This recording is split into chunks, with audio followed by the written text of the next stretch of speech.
कहानी असफलता से सफलता तक। ये कहानी है एक लड़के की जो परीक्षा में फेल हो गया।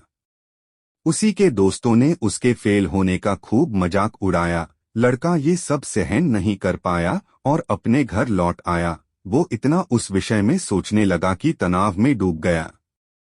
माँ बाप ने लड़के को बहुत समझाया, बेटा फेल होना इतनी बड़ी बात नहीं है कि तुम इतने परेशान हो जाओ और आगे के जीवन पर प्रश्न चिन्ह लगा बैठो।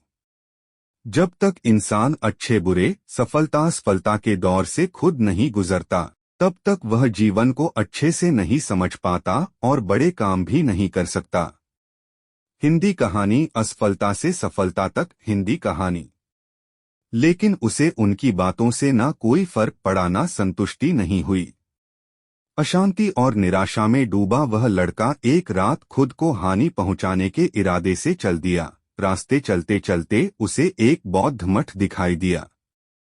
वहां से कुछ आवाजें आती। लड़का उत्सुकतावश मठ के अंदर प्रवेश कर गया। मठ में एक भिक्षुक कह रहा था, बहता पानी मैला दूषित क्यों नहीं होता? क्योंकि वह बहता है।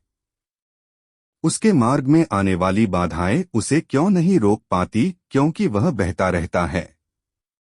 पानी की एक बूंद झरने से नदी, नदी से महानदी और फिर समुद्र कैसे बन जाता है?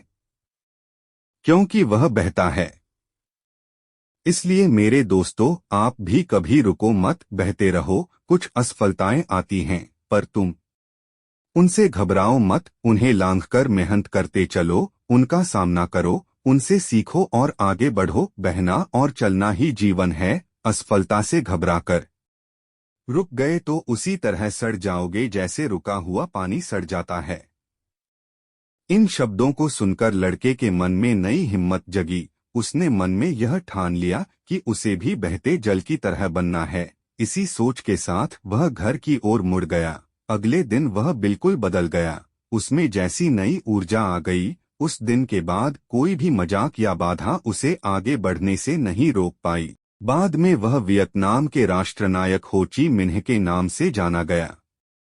सीख, असफलता भी सफलता की सीढ़ी है।